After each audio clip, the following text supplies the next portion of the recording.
حضرت ابو عبیدہ بن الجراح رضی اللہ تعالی عنہ جلیل القدر اور عشرہ مبشرہ میں سے ایک صحابی مہاجرین مکہ کے عظیم سردار اور فاتح شام تھے۔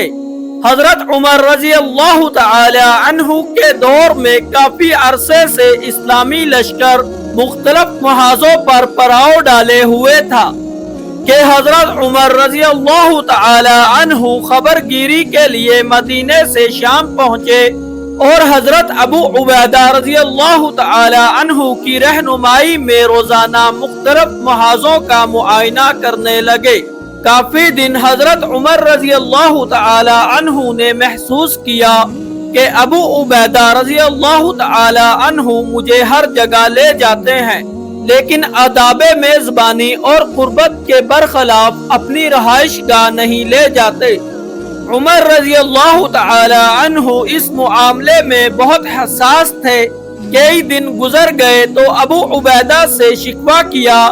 ابو عبیدہ بھی عمر رضی اللہ تعالی عنہ کے مزاج سے واقف تھے، بولے آج لے چلوں گا۔ دن کی مصروفیت سے فارغ ہوئے تو حضرت ابو عبیدہ رضی اللہ تعالی عنہ خلیفہ وقت کو اپنی رہائش گاہ لے گئے۔ ایک بوسیدہ سی عمارت تھی جس پر کوئی محافظ کھڑا تھا، نہ دروازہ لگا ہوا تھا۔ یہ وہ دور تھا جب ایران، عراق اور مصر کی فتوحات سے سارے مسلمان مالا مال ہو چکے تھے۔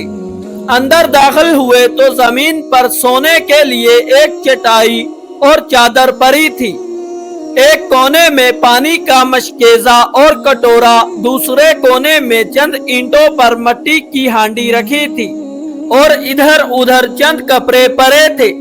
عمر رضی اللہ تعالی عنہ نے کمرے کی یہ حالت دیکھی تو روتے ہوئے حضرت ابو عبیدہ رضی اللہ تعالی عنہ سے لپٹ گئے اور انہیں چومنے لگے۔